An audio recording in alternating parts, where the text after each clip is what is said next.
साथियों, कैसे हैं आप लोग। एमसीक्यू करंट अफेयर के साथ साथ हमने सोचा है कि बायोलॉजी का भी हम क्लास चलाएं। ठीक है, ये जीव विज्ञान की क्लास होने वाली है। ठीक है, अभी कुछ महीनों तक जीव विज्ञान की क्लास चलेगी जिसमें हम 1000 एमसीक्यू आपका निपटवा देंगे। ठीक है, और इसी के साथ आप लोग हमारा एक काम कीजिए कि इस पे 1K सब्सक्राइब करवा दीजिए प्लीज़। मैं आप लोगों से रिक्वेस्ट कर रहा हूँ, मेरी टीम आपके लिए इतना मेहनत कर रही है, तो प्लीज़ इस चैनल पे 1K सब्सक्राइब करवा दीजिए। ठीक है, अभी इस चैनल पे 121 सब्सक्राइबर है प्लीज़। ठीक है, मैं आप लोगों से रिक्वेस्ट कर रहा हूँ। इसी के साथ अपनी मज़ेदार अंदाज में क्लास को चालू करते हैं। ठीक है, पहला जो हमारा प्रश्न रहने वाला है, कितना 37 प्रश्न, वो वनस्पति विज्ञान और उनकी शाखाओं से रहने वाला है। पहले चीज़ को समझिए कि जीव विज्ञान, बायोलॉजी शब्द का प्रयोग सर्वप्रथम किसने किया। जीव विज्ञान बायोलॉजी शब्द का सर्वप्रथम प्रयोग या उपयोग जो भी है किसने किया, तो आप क्या कहेंगे कि लेमार्क और ट्रेविनस ने। ठीक है, जीव विज्ञान के जनक, बायोलॉजी के पिता किन्हें कहा जाता है। ठीक है, तो आप लोग क्या बताएंगे कि अरस्तु को कहा जाता है। किनको? अरस्तु को कहा जाता है। किनको कहा जाता है? अरस्तु को कहा जाता है। जूलॉजी, जीव विज्ञान के जनक कौन कहलाते हैं। जूलॉजी या जंतु विज्ञान के जनक कौन कहलाते हैं, तो आप लोग कहेंगे अरस्तु कहलाते हैं। कौन? अरस्तु कहलाते हैं। ठीक है, अरस्तु। वनस्पति शास्त्र के जनक, वनस्पति शास्त्र के जनक, वनस्पति शास्त्र के जनक कौन कहलाते हैं, तो आप कहेंगे थियोफ्रास्टस। ठीक है, थियोफ्रास्टस। चिकित्सा शास्त्र के जनक किसे कहा जाता है। चिकित्सा शास्त्र का जनक किसे कहा जाता है, तो आप लोग कह दीजिएगा कि किसको कहा जाता है, तो कहेंगे हिप्पोक्रेटस जी को। ठीक है, चलिए 1K सब्सक्राइब करवा दीजिए चैनल पे। अगला है बोटनी, शब्द की उत्पत्ति किस भाषा से हुई है। बोटनी शब्द की उत्पत्ति किस भाषा से हुई है। फ्रेंच से, लैटिन से, पुर्तगाली से या ग्रीक से, तो आप लोग कह दीजिएगा कि हुई है ग्रीक भाषा से। किससे? ग्रीक भाषा से हुई है। चलिए अगला है हिस्टोरिया प्लेंटरम पुस्तक के लेखक कौन है। हिस्टोरिया प्लेंटरम की पुस्तक के लेखक कौन है, तो आप लोग कहेंगे थियोफ्रेस्टस। थियोफ्रेट ठीक है, थियोफ्रेस्टस है। अगला है हिस्टोरिया एनिमेलियम पुस्तक के लेखक कौन है। हिस्टोरिया प्लेंट्रम के लेखक थियोफ्रेस्टस, हिस्टोरिया एनिम्यूलम पुस्तक के लेखक, तो आप लोग कह दीजिएगा कौन है, अरस्तु है। कौन है? अरस्तु हैं। चिकित्सा शास्त्र के विद्यार्थियों को किसकी शपथ दिलाई जाती है। जो चिकित्सा शास्त्र थे कौन, डॉक्टर लोग। ठीक है, विद्यार्थी को किसकी शपथ दिलाई जाती है, तो आप लोग कहेंगे किनकी शपथ, तो कहेंगे हिप्पोक्रेटस की शपथ दिलाई जाती है। ठीक है, किसकी शपथ, तो हिप्पोक्रेटस की शपथ दिलाई जाती है। किनको? चिकित्सा शास्त्र के विद्यार्थियों को। वह विज्ञान जिसका संबंध जीवधारियों के अध्ययन से होता है। ठीक है, क्या पढ़ रहे हैं आप लोग, जीव विज्ञान, तो जीव विज्ञान होता है। ठीक है, जीवन से संबंध किससे होता है, जीव विज्ञान से। ठीक है, चलिए साइकोलॉजी में किसका अध्ययन किया जाता है। साइकोलॉजी में, ठीक है, किसका अध्ययन किया जाता है, तो आप लोग कहेंगे कि साइकोलॉजी में सेवाल का, किसका, सेवाल का अध्ययन किया जाता है। ठीक है, 12वां प्रश्न है आपका कि पर्यावरण का अध्ययन जीव विज्ञान के किस शाखा के अंतर्गत किया जाता है। पर्यावरण का अध्ययन, पर्यावरण का अध्ययन जीव विज्ञान की किस शाखा के अंदर होता है। जीव विज्ञान तो है, उसके अंदर किस शाखा के अंदर पर्यावरण का अध्ययन किया जाता है, तो आप लोग कहेंगे क्या, पारिस्थितिकी के अंतर्गत, पारिस्थितिकी शाखा के अंदर पर्यावरण का अध्ययन होता है। फूलों के संवर्धन के विज्ञान को क्या कहते हैं। फूलों के संवर्धन के विज्ञान को क्या कहा जाता है, तो आप लोग कहेंगे कि फ्लोरी कल्चर। ठीक है, फ्लोरी कल्चर कहा जाता है। ठीक है, फूलों के विज्ञान को फ्लोरी कल्चर कहा जाता है। ठीक है, डेंड्रोलॉजी का संबंध किससे है। डेंड्रोलॉजी का संबंध किससे है, तो कहेंगे झाड़ियों के अध्ययन से डेंड्रोलॉजी का अध्ययन है। ठीक है, फूलों का अध्ययन कहेंगे फ्लोरिकल्चर। ठीक है, और डेंड्रोलॉजी का अध्ययन किस, मतलब किसको कहा जाता है, तो झाड़ियों के अध्ययन को डेंड्रोलॉजी कहा जाता है। पुष्पों का अध्ययन, पुष्पों का अध्ययन को क्या कहा जाता है, तो पुष्पों के अध्ययन को कहा जाता है एंथोलॉजी।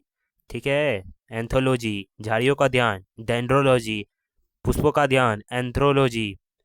ठीक है, पुष्पों का आइए अगले प्रश्न पे आइए। जीवाश्म वनस्पति विज्ञान में अध्ययन किया जाता है। जीवाश्म वनस्पति विज्ञान में अध्ययन किया जाता है, तो क्या बताइएगा कि जीवाश्म वनस्पति विज्ञान में तो जीवाश्म का अध्ययन होगा ना जी। अब जीव विज्ञान में अब भौतिक विज्ञान का थोड़ी अध्ययन कर लेंगे। तो वनस्पति संवर्धन से संबंधित विज्ञान की शाखा को क्या कहते हैं? वनस्पति संवर्धन से संबंधित विज्ञान की शाखा को क्या कहा जाता है? तो आप लोग कहेंगे कि एग्रीकल्चर। क्या होगा? एग्रीकल्चर। जीवों एवं वातावरण के अंतर अभिक्रिया से संबंधित जीव विज्ञान की शाखा क्या कहलाती है? जीवों एवं वातावरण की अंतर है, जो जीव विज्ञान और वातावरण दोनों के बीच का जो अंतर की अभिक्रिया है उससे संबंधित जीव विज्ञान की शाखा क्या कहलाती है? तो आप लोग बताएंगे क्या कहलाती है? पारिस्थितिकी कहलाती है। ठीक है, तभी किसका अध्ययन होता है? वातावरण का, इन्वायरमेंट का अध्ययन होता है। वनस्पति विज्ञान की शाखा जिसमें शैवालों का अध्ययन किया जाता है। किस किस जीव विज्ञान की, या कह दीजिए कि वनस्पति विज्ञान की किस शाखा में शैवाल का अध्ययन होता है? तो शैवाल का अध्ययन किस में होता है? तो कहेंगे फाइकोलॉजी में। ठीक है, ऊपर वो फाइकोलॉजी लिखा था, साइकोलॉजी नहीं। ठीक है, माय फॉल्ट, फाइकोलॉजी। ठीक है, आइए अगला प्रश्न है 20वां कि सिल्वीकल्चर वनस्पति विज्ञान की वह शाखा है जिसमें क्या वर्णन है? जो सिल्वीकल्चर वनस्पति विज्ञान है की जो शाखा है जिसमें किस चीज़ के बारे में वर्णन है? इस शाखा में वर्णन है किसके बारे में? वन के विकास के बारे में। ठीक है, सिल्वीकल्चर वनस्पति में वन के विकास के बारे में अध्ययन किया जाता है। ठीक, आइए 21वां प्रश्न पे आइए आप लोग। ठीक है, आइए। स्पर्मोलॉजी में किसका अध्ययन किया जाता है?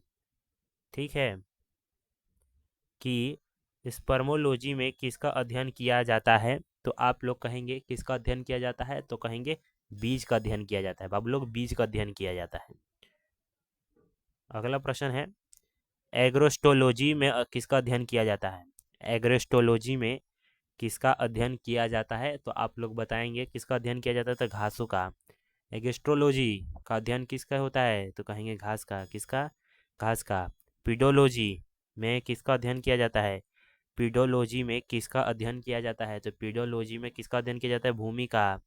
ठीक है, पेडोलॉजी में किसका अध्ययन? भूमि का। एग्रोस्टोलॉजी में किसका अध्ययन? घासों का। स्पर्मोलॉजी में किसका अध्ययन? बीज का। ठीक है,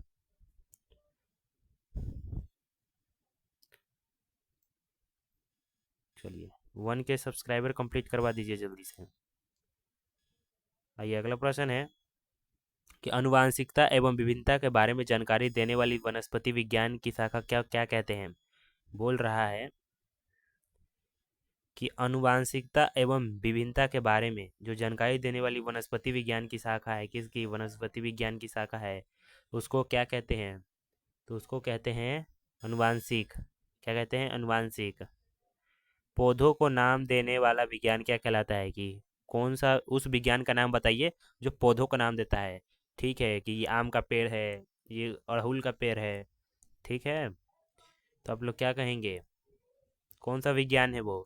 तो आप लोग बता कह दीजिएगा कि वो कौन सा विज्ञान है। तो वर्गीकृ। ठीक है, कौन सा है? तो वर्गीकृ। ठीक है, फूलों का अध्ययन।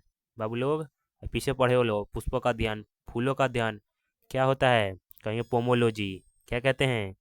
पोमोलॉजी। ठीक है, चलिए परागणकणों, ठीक है, का अध्ययन क्या कहलाता है? परागणों का अध्ययन क्या कहलाता है? तो परागणों का अध्ययन कहलाता है पेलिनोलॉजी। ठीक है, क्या कहता है? पेलिनोलॉजी। संसार में संसार में पौधों के वितरण का अध्ययन क्या कहलाता है? संसार में जो पौधों का वितरण होगा उसके अध्ययन को क्या कहते हैं? तो आप लोग बताएंगे कि उसके अध्ययन को कहा जाता है फाइटोजियोग्राफी। क्या कहा जाता है? फाइटोजियोग्राफी। संसार में पौधों के वितरण का अध्ययन क्या कहलाता है? फाइटोजियोग्राफी। चलिए अगला पे आइए कि साग सब्जी उत्पन्न करने वाले पौधों का अध्ययन, जो आप साग सब्जी टमाटर ये सब है ना, गाजर वाजर, इन सब पौधों का अध्ययन क्या कहलाता है? बताइए, इन सब पौधों का अध्ययन क्या कहलाता है? तो कहेंगे, एक मिनट, क्या कहते हैं? अलेरिकल्चर। क्या कहते हैं? अलेरिकल्चर। पुष्प फलों फलों का अध्ययन पोमोलॉजी। ठीक है, फलों का अध्ययन। चलिए अगले पाइए, एनुअल रिंग का अध्ययन क्या कहलाता है? वार्षिक वल्यों का अध्ययन, वार्षिक वल्यों का अध्ययन क्या कहलाता है? तो आप लोग कह दीजिएगा।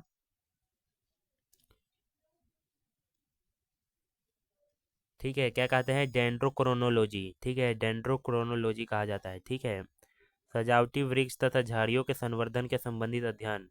ठीक है, अभी पीछे ऊपर पढ़ते ना कि झाड़ियों के अध्ययन को क्या कहा जाता है, तो झाड़ियों के अध्ययन को क्या कहा जाता है? तो कहेंगे आर्बेरी कल्चर। सजावटी वृक्ष झाड़ियों के संवर्धन से संबंधित अध्ययन को आर्बेरी कल्चर कहते हैं। ठीक है, दोनों याद रखिएगा। पौधों की आंतरिक संरचना का अध्ययन, पौधों के आंतरिक संरचना का अध्ययन, पौधों के अंदर कहाँ न्यूक्लियस है, कहाँ प्लांट सेल है, ठीक है, इन कौन सा कोशिका है, इन सब का अध्ययन क्या कहलाता है? तो आप कहेंगे कि शारीरिक। क्या कहलाता है? शारीरिक। पादप विज्ञान की शाखा कवक शास्त्र में किसका अध्ययन किया जाता है? ठीक है, कवक शास्त्र में किसका अध्ययन कहते, मतलब कि किसका अध्ययन होता है? तो कहेंगे फफूंद का।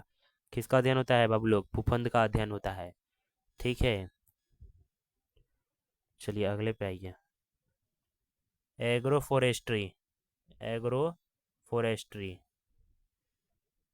एग्रो फॉरेस्ट्री क्या है? एग्रो फॉरेस्ट्री क्या है? तो कहेंगे कि कृषि के साथ साथ उसी भूमि पर काष्ठीय ब्रह्मासी वृक्ष लगाना। देखिए ना कि इस कतार में गेहूं बो दिए लो, ठीक है, और बीच में एक पेड़ यहाँ पे, एक पेड़ यहाँ पे, एक पेड़ यहाँ पे, जी, जिसे चरपाई उरपाई बनाया जा सके। ठीक है, बाकी सब फर्नीचर का सामान बनाया जा सके, उसके लिए प्रयोग किया जाता है, उसी को एग्रो फॉरेस्ट्री कहते हैं। चलिए, वृक्ष संवर्धन में किसका अध्ययन होता है? वृक्ष संवर्धन में किनका अध्ययन होता है? तो आप लोग कहेंगे कि वृक्षों एवं वनस्पति की खेती कैसे करनी है, इन सब का अध्ययन होता है। कि जीवाद्रव्य के पृथक्करण एवं संयोजन से संबंधित वनस्पति विज्ञान की शाखा, जीव द्रव्य के पृथक्करण एवं संयोजन से संबंधित वनस्पति विज्ञान की शाखा क्या कहलाती है? तो कहेंगे कि क्या कहलाती है? तो टिश्यू कल्चर। क्या कहलाती है? टिश्यू कल्चर कहलाती है। अगला है कि निम्नलिखित में से कौन सा एक सही सम्मिलित नहीं है? फूलों की खेती क्या फ्लोरिकल्चर कहते हैं? सब्जियों की खेती को क्या हॉर्टिकल्चर कहते हैं? फसलों की खेती को एग्रोनॉमी कहते हैं? ठीक है, फलों की खेती को पोमोलॉजी कहते हैं। ठीक है, जैसा हमने पढ़ा कि फलों की खेती को क्या कहा जाता है? ठीक है, तो पोमोलॉजी कहा जाता है, और फसलों की खेती को एग्रोनॉमी कहा जाता है। ठीक है, फलों की खेती को फ्लोरिकल्चर कहा जाता है, लेकिन सब्जी की खेती को हॉर्टिकल्चर नहीं कहा जाता, तो इसमें सी ऑप्शन करेक्ट होगा। ठीक है, आइए, ये जो हमने देखा ये हमने बोटनी का देखा था। ठीक है, अब हम क्लासिफिकेशन ऑफ प्लांट किंगडम, पादप जगत का वर्गीकरण को हम देखेंगे इसमें। ठीक है, आइए, 1K सब्सक्राइबर कंप्लीट करवा दीजिए, सब आप लोगों के हाथ में है। निम्नलिखित निम्नलिखित में से किस वर्गीकृत का पितामह कहा जाता है? ठीक है, किनको वर्गीकृत का पितामह या जनक कहा जाता है? आपसे पूछ दे तो आप लोग क्या कहेंगे? देखिए, बाकी क्लासें भी हो रही है, सीयूटी की भी क्लास हो रही है, ठीक है, और साथ में एमसीक्यू की क्लासें भी हो रही हैं, जो करंट अफेयर के 800 क्वेश्चन हैं उन सबको यहाँ पे कंप्लीट कराया जा रहा है। ठीक है, चलिए, हम क्या पढ़ रहे थे कि वर्गीकरण का पितामह या जनक किसे कहा जाता है? तो लीनियस को कहा जाता है। किनको कहा जाता है? लीनियस को कहा जाता है। द्विनाम पद्धति के प्रतिपादक कौन है? द्विनाम पद्धति के प्रतिपादक कौन है? तो आप कहेंगे कि कौन है? तो आप कहेंगे लीनियस है। ठीक है, कौन है? लीनियस। वर्गीकरण की प्राकृतिक सिस्टम किस वनस्पति विज्ञान की प्रस्तुति किया था? वर्गीकरण का प्राकृतिक सिस्टम किस वनस्पति विज्ञान को प्रस्तुत किया था? तो आप बताएंगे कौन है? स्वीडिश। कौन है? स्वीडिश। पुष्पी पादपों को रखा गया है, पुष्पी पादपों को, ठीक है, पुष्पी पादपों को किस कैटेगरी में रखा गया है? तो आप बताएंगे कि पुष्पी पादपों को किस कैटेगरी में रखा गया, तो कहेंगे फेनेरोगेस की कैटेगरी में रखा गया है। ठीक है। अगला है अपुष्पी। अपुष्पी पादपों को रखा गया है। अपुष्पी पादपों को किस कैटेगरी में रखा गया है? तो कहेंगे क्रिप्टोगैसस में। किसमें? क्रिप्टो गैसमस में। ठीक है। चलिए अगला प्रश्न है कि वर्गीकरण की आधारीय इकाई क्या है? जो वर्गीकरण किया गया है पादप जगत में, उसकी इकाई क्या है? ठीक है, इकाई क्या है? तो आप लोग कहेंगे स्पेसीज, स्पाइसिस। ठीक है। उसकी वेराइटीज भी आप लोग समझ सकते हैं कि उसकी वेराइटी कितनी है, उसके हिसाब से वर्गीकृत किया जाएगा। चलिए अगला प्रश्न है हाइड्रोफेटस होते हैं। हाइड्रोफेटस होते हैं। तो आप लोग बताएंगे कि हाइड्रोफेसट क्या होते हैं? तो आप लोग बता दीजिएगा कि वह क्या होता है। तो वह जलीय पौधों को कहा जाता है क्या? हाइड्रोफाइटस। हाइड्रोफाइटस। द्विनाम पद्धति की अभिप्राय है। द्विनाम पद्धति का अभिप्राय है कि पौधों के नामों को दो शब्द में लिखना जो बताते हैं उनके कि द्विनाम पद्धति कहता है कि पौधों को दो भागों में लिखो, दो शब्दों में लिखना, लेकिन उस नाम में वो क्या बताना चाहता है ये पूछा गया है। तो उस नाम में वंश और जाति बताना चाहता है उस पौधे की। ठीक है, वंश और जाति बताना चाहता है द्विनाम पद्धति में। ठीक है, द्विनाम पद्धति में वंश और जाति उस पौधों के बारे में बताना चाहता है। जिन पौधों पर बीज बनते हैं किंतु पुष्प नहीं लगते, बीज तो बन गया लेकिन पुष्प नहीं लगते, तो बाबू लोग उन्हें क्या कहा जाता है? तो कह दीजिएगा कि उन्हें अनवृतबीजी कहा जाता है। अनावृतबीजी। ठीक है, क्या कहा जाता है? अनावृतबीजी। जीवाणु की खोज किसने की थी? जीवाणु की खोज किसने की थी? तो आप लोग कह दीजिएगा कि कौन? ल्यूवेनहुक। ठीक है, ल्यूवेनहुक। जीवाणु से संबंधित निम्न कथनों में से कौन सा सही है? जीवाणु के संदर्भ में कौन सा कथन सही है? तो इसमें से जो कथन है, अधिकांश जीवाणु विविध पोषी होते हैं किंतु कुछ स्वपोषी होते हैं। ठीक है, दोनों विविध पोषी भी होते हैं बाबू लोग, स्वपोषी भी होते हैं। पुष्प कह रहा हूँ, जीवाणु। ठीक है, ये सी ऑप्शन करेक्ट हो जाएगा कि को पौधों जीवाणुओं को पौधे माने गया है। ठीक है, उनको पौधा माना गया है। क्यों माना गया है? क्योंकि इनमें कठोर कोशिकाएं भित्ति होती हैं, इसलिए इन्हें पौधा माना गया है। ठीक है, ये एसएससी 2014 का प्रश्न है। जीवाणुविक कोशिकाओं में नहीं होता है। जीवाणुविक कोशिका में क्या नहीं होता है? तो आप लोग कह दीजिएगा क्या नहीं होता है? सूत्रकणिका। जीवाणुविक कोशिकाओं में सूत्रकणिका नहीं होता है। जीवाणुओं की साधारण आकृति जीवाणुओं की साधारण आकृति क्या होती है? जीवाणुओं की साधारण आकृति क्या होती है? तो आप लोग कह दीजिएगा कि क्षर रूपी। क्षर रूपी आकृति होती है। ठीक है, जीवाणुओं की क्षर रूपी आकृति होती है, गोल नहीं होती है, कोमा रूपी नहीं होती है। ठीक है, सिलेंड्रिकल स्पेरिकल ऐसी कुछ नहीं होती है, तो क्षर रूपी होती है। जो जीवाणु आकार में सबसे छोटे होते हैं, तो बाबू लोग उन्हें क्या कहा जाता है? तो आप लोग कह दीजिएगा कि गोलाणु कहा जाता है। क्या कहा जाता है? गोलाणु। जो आकार में सबसे छोटे होते हैं। एक गोल जीवाणु बाबू लोग क्या कहलाता है? एक गोल जीवाणु क्या कहलाता है? तो आप लोग कह दीजिएगा कि कोकस। कोकस कहलाता है। एक स्पाइरल जीवाणु को क्या कहते हैं? गोल जीवाणु को कोकस, स्पाइरल जीवाणु को तो आप लोग कह दीजिएगा स्पाइरलिम। स्पाइरलिम कहा जाता है। आइए अगले प्रश्न पे आइए। वास्तविक केंद्रक किसमें अनुपस्थित होता है? वास्तविक केंद्रक किसमें अनुपस्थित होता है यानी नहीं होता है? उपस्थित नहीं, अनुपस्थित लिखा है, ध्यान से पढ़िए। ठीक है, तो आप लोग कह दीजिएगा जीवाणु में। किसमें? जीवाणु में। निम्नलिखित में से कौन सा सर्वाधिक संख्या में पाया जाता है? सर्वाधिक संख्या में क्या शैवाल पाया जाता है, कवक पाया जाता है, जीवाणु या कीट? तो कह दीजिएगा कि सबसे अधिक मात्रा में जीवाणु ही पाए जाते हैं इस पृथ्वी पे। बैक्टीरियो में पाया जाने वाला प्रकाश संश्लेषण आश्य, प्रकाश संश्लेषी आश्य क्या कहलाता है? जो बैक्टीरियो में पाया जाता है, तो आप लोग कह दीजिएगा कि वर्णकलिकक। ठीक है, वर्णकलिवक कहा जाता है। ठीक है, जो बैक्टीरिया में प्रकाश संश्लेषी का आश्रय पाया जाता है उसे क्या कहा जाता है? तो उसे वर्ण ठीक है, क्या कहा जाता है? वर्णकलिवक। पाश्चर किसके लिए प्रसिद्ध है? पाश्चर किसके लिए प्रसिद्ध है? तो यह प्रसिद्ध है रोगों की जर्म थ्योरी के लिए। रोगों की जर्म थ्योरी के लिए बाबू लोग प्रसिद्ध है ये। निम्न में से सबसे छोटा जीव क्या है? निम्न में से सबसे छोटा जीव कौन सा है? निम्न में से सबसे छोटा जीव कौन सा है? तो कहेंगे जीवाणु सबसे छोटा जीव है और सबसे अधिक मात्रा में पाया जाता है। जो जीवाणु सीधे ही वायुमंडलीय नाइट्रोजन को नाइट्रोजन के यौगिक में बदल देते हैं, वो कौन से जीवाणु है जो वायुमंडल में नाइट्रोजन को नाइट्रोजन के यौगिक में बदल देते हैं? तो उन्हें क्या कहते हैं? तो उन्हें कहा जाता है नाइट्रोजन स्थिरीकारी जीवाणु। नाइट्रोजन स्थिरीकारी यानी स्थानांतरित कर देना एक जगह से दूसरी जगह। ठीक है, नाइट्रोजन को नाइट्रोजन यौगिक में बदल देना।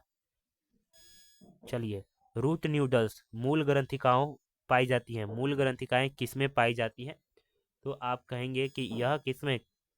कुछ लेग्यूमिनस पादपों और कुछ अन्य पौधों में ही पाए जाते हैं। ठीक है, ये लेग्यूमिनस क्या है? जैसे कि देखिए, आप दाल का पौधा उगाएंगे, मान लीजिए ये मिट्टी है। ठीक है, ये अपने पौधा उगाया दाल का, इसके नीचे जितना भी ये सारे जड़ लिखे होंगे ना, जिसमें नाइट्रोजन होता है इन सब जड़ों में। ठीक है, दुनिया भर का जड़ देखे होंगे आप लोग। ठीक है, यही लेग्यूमिनस का पौधा है। उदाहरण के लिए दाल का पौधा कह दीजिएगा। 25वां प्रश्न पे आइए। अधिक नमक वाले अचार में जीवाणु नहीं रह पाते। क्यों नहीं रह पाते? जिस अचार में ज़्यादा नमक होंगे, ठीक है, उसमें जीवाणु जीवित नहीं रह पाते। ठीक है, तो इसका उत्तर क्या हो जाएगा? तो इसका उत्तर हो जाएगा कि ये जीव द्रव्य कुंचित हो जाते हैं और इस तरह वो मर जाते हैं। ठीक है, इन्हें मारने के लिए अपना इतना मेहनत से बनाए हुए अचार में 2 से 3 किलो नमक डाल दीजिए कि जीवाणु ना रहेंगे और ना हम खा पाएंगे। समझ में आ रहा है? चलिए आगे चलते हैं। पढ़िए एकदम बिहारी मोड में। ठीक है, मानव की आंत में पाए जाने वाला जीवाणु कौन है? मनुष्य की आंत में बृहत आंत, छोटी आंत, स्मॉल इंटेस्टाइन, लार्ज इंटेस्टाइन में कौन सा बैक्टे जीवाणु पाया जाता है? ठीक है, बच्चे कहेंगे कमेंट में कोरोना। नहीं नहीं रे, गलत नहीं बोलना। ठीक है, तो आप लोग बता दीजिएगा कि एशरीशियाई कोइलाई, बड़ा खतरनाक है नाम है। ठीक है, एशरीशियाई कोलाई जीवाणु हमारी आंत में पाया जाता है। चलिए, तपेदिक टीबी उत्पन्न करने वाला जीवाणु। टीबी किस जीवाणु के कारण टीबी होता है, यह पूछा गया है। तो आप लोग बता दीजिएगा, क्या कहेंगे? माइकोबैक्टीरियम। माइकोबैक्टीरियम। भोजन की विषाक्तता उत्पन्न होती है। भोजन की विषाक्तता कब उत्पन्न होती है? तो कब होती है? तो कहेंगे कैलोस्ट्रिडियम वोलिटुनम द्वारा। ठीक है, क्लोस्ट्रियम वोटुलिनम द्वारा उत्पन्न होती है भोजन की विषाक्तता। चलिए, एंटीबायोटिक्स अधिकांशतया प्राप्त होते हैं कहाँ से? एंटीबायोटिक की अधिकांशतया प्राप्त कहाँ से होती है? किससे? जीवाणु से, विषाणुओं से या जीवाणुओं से, कवकों से? कहाँ से एंटीबायोटिक ज़्यादा प्राप्त होता है? तो आप लोग कह दीजिएगा कहाँ से? जीवाणु से। कहाँ से? जीवाणु से प्राप्त होती है। आइए अगला प्रश्न है, एसएससी 2012 का है। यदि एक जीवाणु कोशिका प्रति 20 मिनट में विभाजित होती है, एक जीवाणु की कोशिकाएं 20 मिनट में इधर उधर, ठीक है, तो 2 घंटे में कितनी जीवाणु बनेंगे? ठीक है, तो 2 घंटे में, 1 घंटे में 20, तो ठीक है, सॉरी, 20 मिनट में एक, तो 120 मिनट में कितना? ठीक है, वही मैथ का सवाल है लेकिन मैथ नहीं लगेगा यहाँ पे। तो आप लोग कह दीजिएगा 64 कि जीवाणु कोशिकाएं 20 मिनट में, प्रति जीवाणु कोशिकाएं 20 मिनट में विभाजित होती है, तो 2 घंटे में 64। कितनी? 64। नाइट्रोजन यौगीकरण में निम्नलिखित कौन सा फसल सहायक है? नाइट्रोजन यौगीकरण में निम्नांकित में से कौन सा फसल सहायक है? तो आप लोग क्या कहेंगे? कौन सा फसल? फली। ठीक है, वही दाल फली। ठीक है, इनके जड़े देखेंगे ना, खूब दुनिया भर का होगा नीचे मिट्टी में। ठीक है, नाइट्रोजन स्थिरीकरण में ले लेग हीमोग्लोबिन, ठीक है, लेग हीमोग्लोबिन का क्या कार्य है? नाइट्रोजन स्थिरीकरण में ठीक है, स्थिरीकरण में लेग हीमोग्लोबिन का क्या कार्य है? किसमें? नाइट्रोजन स्थिरीकरण में। तो आप लोग क्या कहेंगे कि ऑक्सीजन का अवशोषण करने में लेग हीमोग्लोबिन का कार्य है ये। निम्नलिखित में से कौन सा रोग बैक्टीरिया से होता है? बताइए, इनमें से कौन सा रोग बैक्टीरिया से होता है? तो आप लोग कह दीजिएगा कौन सा रोग, तो कहेंगे तपेदिक रोग।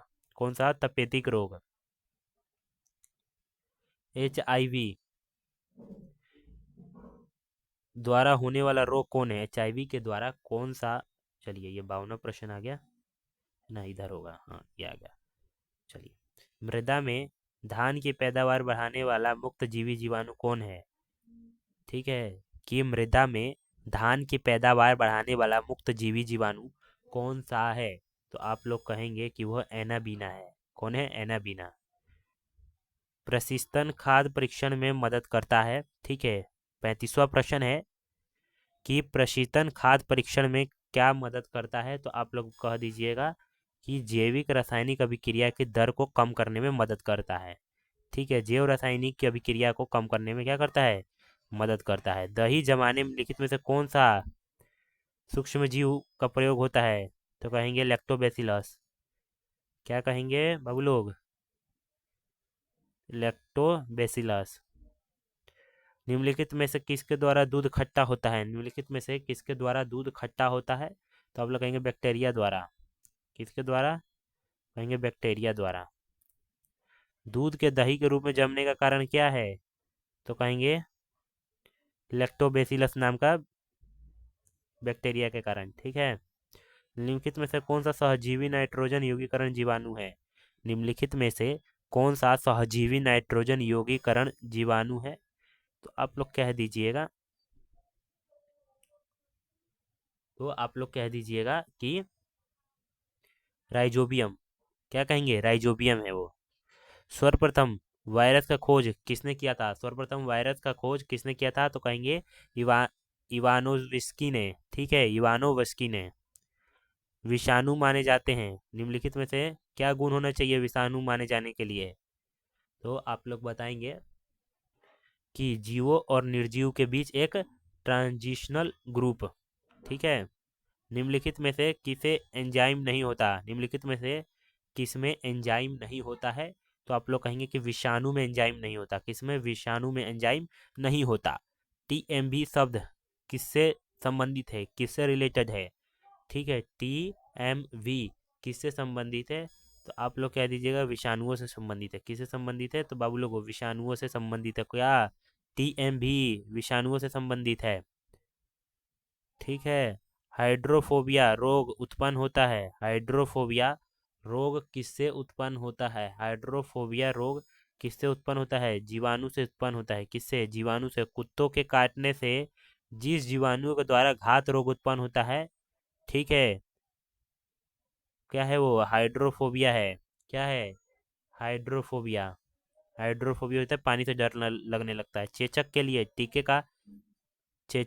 टीके का विकास किया था। किसने? चेचक के लिए टीके का विकास किसने किया था? तो आप लोग कहेंगे एडवर्ड जेनर ने। एडवर्ड जेनर ने। एडवर्ड जेनर ने किसका खोज किया था? ठीक है, ऊपर ही लिखा हुआ है चेचक के टीके का। किसका? चेचक के टीके का। चलिए, 48वां प्रश्न है, विषाणु वृद्धि करता है। विषाणु की किस चीज में वृद्धि करता है? ठीक है, मृत शरीर में, पानी में, चीनी में, या जीवित कोशिकाओं में? तो आप लोग कह दीजिएगा कि जीवित कोशिकाओं में। जहाँ जीवित कोशिका पकड़ाएगी वहीं विषाणु बढ़ते चले जाएंगे। विषाणु निर्जीव माने जाते हैं, क्योंकि वो निर्जीव क्यों माने जाते हैं? तो आप लोग कहेंगे कि वो इसलिए निर्जीव माने जाते हैं क्योंकि ये क्रिस्टलाइज हो सकते हैं। ये क्रिस्टलाइज हो सकते हैं। ठीक है, ये 1 घंटे की क्लास होगी। ठीक है, यहाँ देखिए कितना, अभी 29 मिनट हुआ है। ठीक है, ये 1 घंटे की क्लास होगी डेली। एंजाइम अनुपस्थिति होता है। एंजाइम अनुपस्थित होता है किस में? कवक में, विषाणु में, जीवाणु में, या स्लाइम में? तो आप लोग कह दीजिएगा कि किसमें अनुपस्थित होता है? तो यह अनुपस्थित होता है विषाणुओं में। किसमें अनुपस्थित होता है? तो बाबू लोग ये विषाणुओं में। चलिए, आपका अगला प्रश्न है कि एड्स का कारण क्या है? AIIDS, एड्स किस कारण के द्वारा होता है? तो आप लोग कह दीजिएगा कि किस कारण के द्वारा होता है। तो यह होता है T4 लिम्फोसाइट की कमी से, T4 लिम्फोसाइट की कमी से। ठीक है, चलिए आपका 52वां प्रश्न है कि HIV रोग द्वारा, मतलब कि HIV द्वारा होने वाला रोग कौन सा है? तो एड्स है। कौन सा है? ये BPSC 1996 के एग्जाम में पूछा गया था ये। ठीक है, HIV द्वारा होने वाला रोग एड्स है। कौन सा है? वो एड्स है। ठीक है, चलिए आपका अगला प्रश्न है 53वां कि एड्स वायरस क्या होता है? एड्स वायरस क्या होता है? तो आप लोग कह दीजिएगा कि एक सूची RNA होता है, एक सूची RNA होता है, RNA होता है वो। ठीक है, एड्स का कारण है, एड्स किसके कारण से होता है? बैक्टीरिया, वायरस, फफूंदी, अमीबा किसके कारण द्वारा होता है? तो आप लोग कह दीजिएगा कि वायरस द्वारा होता है। किसके द्वारा होता है? वायरस के द्वारा होता है। इबोला क्या है? इबोला क्या है बाबू लोग? इबोला क्या है? तो कह दीजिएगा कि इबोला एक प्रकार का वायरस है। ठीक है, BSSC के एग्जाम में पूछा गया था। अभी जो इंटर वाला निकला है 10+2 का BSSC में, तो बिहार वाले बच्चे भरे हैं कि नहीं? कमेंट बॉक्स में बताइएगा। उसका भी एग्जाम होने का जल्द ही संभावना है। AIDS फैलता है किसके कारण से? हाथ मिलाने से, श्वास संपर्क से, कीटों से, या शारीरिक संपर्क से। तो कह दीजिएगा कि ये किसके द्वारा फैलता है? शारीरिक संपर्क से ये फैलता है एड्स। ठीक है, विषाणु में क्या होता है? विषाणुओं में क्या होता है? विषाणुओं में क्या होता है? तो कह दीजिएगा न्यूक्लिक एसिड और प्रोटीन होता है। ठीक है, SARS, SARS क्या होता है? तो आप लोग कह दीजिएगा विषाणु जनित रोग होता है, विषाणु जनित रोग होता है। खसरा, निम्नलिखित संक्रमण खसरा किसके द्वारा होता है? किस ठीक है, खसरा किसके द्वारा होता है? खसरा किसके द्वारा होता है? तो आप लोग कह दीजिएगा जो खसरा है वह जीवाणु द्वारा होता है। किसके द्वारा होता है बाबू लोग? जीवाणु के द्वारा होता है खसरा। ठीक है, निम्नलिखित में से कौन सा रोग जीवाणु सॉरी विषाणु के कारण होता है? कौन सा रोग विषाणु के कारण होता है? तो आप लोग कहेंगे चेचक। किसके द्वारा होता है? चेचक द्वारा होता है। जंतुओं में होने वाला फूट एंड माउथ रोग, जंतुओं में होता है ये वाला रोग। ठीक है, फूड एंड माउथ रोग किसके कारण उत्पन्न होता है? ठीक है, ये जानवरों में कौन सा रोग होता है? मनुष्यों में नहीं होता। फूड एंड माउथ रोग जंतुओं में होता है। ठीक, तो आप लोग कहेंगे विषाणुओं के द्वारा हो जाता है। ये IAS का क्वेश्चन है। ठीक है, आलू में कौन सा रोग होता है? तो आलू में मोजेक रोग होता है। किसके कारण होता है? विषाणु, जीवाणु, शैवाल। मोजेक रोग आलू के अंदर होता है। ठीक है, किसके कारण होता है? तो आप लोग कह दीजिएगा कि ये विषाणु द्वारा होता है। किसके द्वारा? विषाणुओं के द्वारा। शैवाल विज्ञान, ठीक है, शैवाल विज्ञान का किसका अध्ययन करता है? शैवाल विज्ञान है तो बाबू लोग शैवालों का ना अध्ययन होगा, गणित का तो अध्ययन थोड़ी होगा। ठीक है, शैवाल विज्ञान में शैवाल का ही अध्ययन होगा। शैवालों की कोशिका भित्ति किसकी बनी होती है? शैवालों की कोशिका भित्ति किसकी बनी होती है? तो वह बनी होती है सेलुलोज की, सेल्यूलोज की बनी होती है। हाइड्रा की सर्वी कोशिकाओं में कौन सा सहजीवी शैवाल मिलता है? हाइड्रा की सर्वी कोशिकाओं में कौन सी सहजीवी शैवाल मिलता है? तो आप लोग कह दीजिएगा कि यूकेलोरेला। ठीक है, यूक्यूलोरेला। सरगासो समुद्र का नाम पड़ा, सरगासो समुद्र का नाम। ठीक है, किस पे रखा गया है? कवकों के कारण, शैवालों के कारण। ठीक है, तो आप लोग कह दीजिएगा किसके कारण रखा गया है? तो ये शैवालों के कारण रखा गया है। ठीक है, सरगासो समुद्र का नाम उनके शैवालों के कारण उसका नाम क्या पड़ा? सरगासो। ठीक है, गलगंड रोग से बचा जा सकता है। कुछ समुद्री खरपतवार खाने से इसका इलाज होता है क्योंकि इनमें प्रचुर मात्रा में क्या पाए जाते हैं? तो इसमें प्रचुर मात्रा में पाया जाता है आयोडीन, आयोडीन मात्रा पाया जाता है ज़्यादा। ठीक है, किस शैवाल से आयोडीन प्राप्त होता है? किस शैवाल से आयोडीन प्राप्त होता है? तो कह दीजिएगा किससे? लेमिनी, ठीक है, लेमिनेरिया से। कौन सा शैवाल है? लेमिनेरिया। कैल्प प्राप्त होता है। कैल्प कहाँ से प्राप्त होता है? तो आप लोग कह दीजिएगा समुद्री शैवालों से। निम्नलिखित में से कौन सा स्वपोषित है? निम्नलिखित में से कौन सा स्वपोषित है? तो आप लोग कह दीजिएगा कि कौन है, शैवाल है। और किस शैवाल में सबसे ज़्यादा आयोडीन पाया जाता है? तो कहेंगे लेमिनोरिया। लेमिनोरिया बाबू लोग, लेमिनोरिया। निम्नलिखित में से कौन सा, चैनल को सब्सक्राइब कर दीजिए, ठीक है। एक जीव चावल की फसल के लिए जैव उर्वरक का कार्य करता है। कौन सा जीव चावल की फसल के लिए उर्वरक के रूप में कार्य करता है? तो आप लोग कह दीजिएगा नील हरित शैवाल। नील हरित शैवाल कार्य करता है चावल की फसल के लिए। अंतरिक्ष कार्यक्रमों में ऑक्सीजन की आपूर्ति को नियंत्रित करने के लिए किया जाने वाला एक कोशिकीय शैवाल का नाम बताइए। ठीक है, उस शैवाल का नाम क्या है? प्रश्न ध्यान से पढ़ लीजिए पहले, कौन सा है? तो कह दीजिएगा क्लोरेला। कौन सा है? क्लोरेला। लाल सागर का लाल रंग किसकी उपस्थिति के कारण होता है? जो रेड सी है उसका कलर रेड क्यों है? आज जान लीजिए क्यों है। चलिए रेड कलर भी ले लेते हैं, क्यों है? तो इसका सही उत्तर हो जाएगा बी, शैवाल के कारण। किसके कारण? शैवाल के कारण लाल सागर का रंग लाल रंग का है, ठीक है। एगार एगार किसके किससे तैयार होता है? एगार एगार किसके द्वारा तैयार होता है? तो आप लोग कह दीजिएगा कि यह तैयार होता है किसके कारण? तो यह शैवाल के कारण, ठीक है। जीव विज्ञान का ये पहला क्लास है, मन लगा के पढ़िए। वनस्पति जगत के गैर हरित विषम पोषित पौधे कौन से होते हैं? वनस्पति जगत के गैर हरित विषम पोषित पौधे कौन से होते हैं? तो आप लोग कह दीजिएगा कौन से होते हैं? तो वह है फंजाई। कौन से हैं? फंजाई। कवकों की कोशिका भित्ति सेल वॉल किसकी बनी होती है? किसकी बनी होती है? तो आप लोग कह दीजिएगा, सबसे इंपॉर्टेंट क्वेश्चन है। तो यह बनी होती है किसकी? काइटिन और हेमिसेल्यूलोज की, ठीक है। चलिए, कवकों द्वारा रिजर्व भोज्य भोजन पदार्थ किस रूप में संचित होता है? वो किस रूप में उसे एकत्रित करके रखते हैं कवक अपने भोजन को? तो इसका उत्तर हो जाएगा ग्लाइकोजन के रूप में। ग्लाइकोजन के रूप में वो लोग रखते हैं, ठीक है। चलिए, 100वां प्रश्न पे 1 मिनट का रेस्ट ले लीजिएगा। 78वां प्रश्न है, सभी कवक सदैव होते हैं। सभी कवक सदैव होते हैं क्या? परजीवी, स्वपोषी, विविधपोषी, मृतजीवी।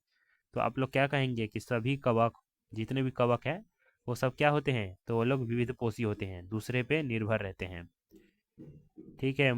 माइकोराइजा सहजीवी संबंध होता है, ठीक है। माइकोराइजा सहजीवी का संबंध किससे होता है? तो आप लोग कहेंगे कि उनका संबंध होता है किससे? कवकों तथा उच्च पौधों की जड़ों के बीच, ठीक है। वृक्षों की छालें, बार्क पर उगने वाले कौन से कवक होते हैं?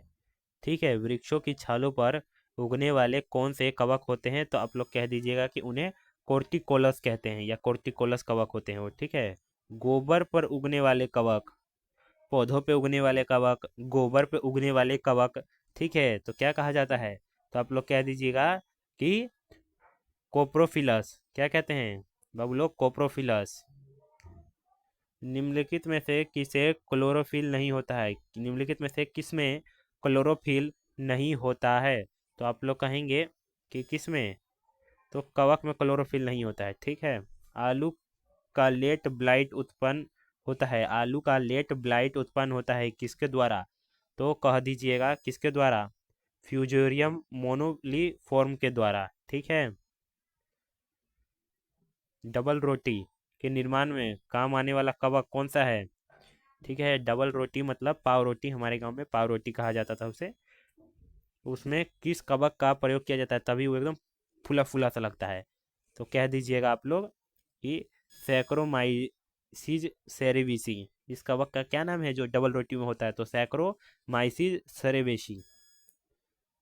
चलिए, अगला प्रश्न है, पेनिसिलियम क्या है? पेनिसिलियम क्या है? तो पेनिसिलियम क्या है? तो आप लोग कह दीजिएगा कि एक प्रकार का कवक है। क्या है? एक प्रकार का कवक है। चलिए, पेनिसिलिन की खोज किसने की थी? तो कहेंगे अलेक्जेंडर फ्लेमिंग ने। अलेक्जेंडर फ्लेमिंग ने पेनिसिलिन की खोज की थी, ठीक है। ये शुगर लेवल को कंट्रोल करता है पेनिसिलिन का इंजेक्शन। ठीक है, इर्गोट, ठीक है, किससे प्राप्त होता है? इर्गोट किससे प्राप्त होता है? तो आप लोग कह दीजिएगा कि क्लेविसेप से प्राप्त होता है। चलिए, औद्योगिकी की स्तर पर, औद्योगिकी स्तर पर पेनिसिलिन प्राप्त किससे किया जाता है? औद्योगिकी के स्तर पर पेनिसिलिन कहाँ से प्राप्त किया जाता है? तो आप लोग कहेंगे कि पेनिसिलिन क्राइसोजेनम से। ठीक है, जब गेहूं के गूथे हुए आटे में ईस्ट कोशिका मिलाई जाती है तो डबल रोटी कोमल और छिद्र युक्त हो जाती है। ठीक है, क्यों हो जाती है छिद्र युक्त और कोमल? जब उसमें गेहूं के गूथे हुए आटे में ईस्ट मिलाया जाता है, ये मैदा में मिलाया जाता है। ठीक है, तो आप लोग कह दीजिएगा कि CO2 कार्बन डाइऑक्साइड का उत्पन्न कर रोटी को संपजी स्पिंजी स्पॉन्ज जैसन, ठीक बा, वैसा बना देता है। इसी के कारण क्या होता है? छिद्रयुक्त और कोमल हो जाता है जब ईस्ट मिलाया जाता है गेहूं के आटे में। तो ईस्ट में कायिक जनन होता है, ईस्ट में कायिक जनन होता है। ठीक है, किसके द्वारा कायिक जनन होता है? तो आप लोग बताएंगे कि किसके द्वारा? मुकुलन द्वारा, मुकुलन द्वारा। निम्नलिखित में से कौन सा खाने योग्य कवक है? निम्नलिखित में से कौन सा खाने योग्य कवक है? तो आप लोग कह दीजिएगा एग्रीकस। कौन सा है खाने युक्त? कौन सा युक्त, कौन सा कवक खाने युक्त है? तो कहेंगे एग्रीकस। कौन सा है? एग्रीकस। LSD किससे प्राप्त होता है? LSD किससे प्राप्त होता है? तो आप लोग कहेंगे किससे प्राप्त होता है? तो कहेंगे कवक से प्राप्त होता है। किससे प्राप्त होता है? तो कवक से प्राप्त होता है। अगला प्रश्न है आपका कि विस्तृत स्पेक्ट्रम प्रतिजीविक किससे उत्पन्न होता है? तो यह किससे उत्पन्न होता है? तो आप लोग कह दीजिएगा कि यह उत्पन्न होता है किससे? स्ट्रोपोडोमाइसिस से।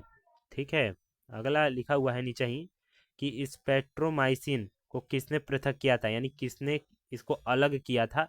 ठीक है, उस व्यक्ति का नाम बताइए। तो आप लोग क्या कहेंगे कि वाकसमैन। ठीक है, वाकसमैन। क्या कहेंगे? वाकसमैन कहेंगे। ठीक है, टिक्का रोग किससे होता है? ठीक है, टिक्का रोग किस में होता है? तो कह दीजिएगा कि टिक्का रोग होता है मूंगफली में। ठीक है, गन्ने में लाल सड़न रोग, लाल सड़न रोग गन्ने में लगता है, किसके द्वारा उत्पन्न होता है? जीवाणु, विषाणु, कवक, निमेटोड। तो आप लोग कह दीजिएगा किसके द्वारा होता है? तो ये कवक के द्वारा होता है। ठीक है, किसके द्वारा? कवक के द्वारा। सामान्य खाद्य छात्रक क्या होता है? सामान्य खाद्य छात्रक क्या होता है? तो आप लोग कह दीजिएगा कि यह होता है एक प्रकार का कस कर ठठास भरे कवक जाल होते हैं ये सब सामान्य खाद्य छात्रक। ठीक है, अगला है मशरूम क्या है? मशरूम एक प्रकार का क्या है? पौधा, पशु, बैक्टीरिया, कवक। PCS का क्वेश्चन है ये। ठीक, तो यह एक प्रकार का कवक है, मशरूम भी एक प्रकार का कवक है। प्रथम वियुक्त प्रतिजैविक कौन सा था? प्रथम वियुक्त प्रतिजैविक कौन सा था? तो आप लोग क्या कहेंगे? ठीक है, पेनिसिलिन। ठीक है, पेनिसिलिन। चलिए, आपका आखिरी प्रश्न है कि एथलीट फुट नामक बीमारी किससे उत्पन्न होता है? एथलीट फुट, ठीक है, नामक बीमारी किससे उत्पन्न होता है? तो आप लोग कह दीजिएगा कि वह किससे होता है? बी, कवक से हो जाता है। ठीक है, किससे? कवक से। चलिए, सभी लोग एक काम कीजिए कि चैनल को सब्सक्राइब कर दीजिए और दोस्तों के साथ ज़रूर शेयर कर दीजिएगा, क्योंकि इस चैनल पे हमें 1K सब्सक्राइब करवाना है। ठीक है, आप लोग सब्सक्राइब नहीं कर रहे, तो प्लीज़ इस चैनल को ज़रूर सब्सक्राइब कीजिए। अगली वीडियो में हम आगे की कार्रवाई को देखते हैं।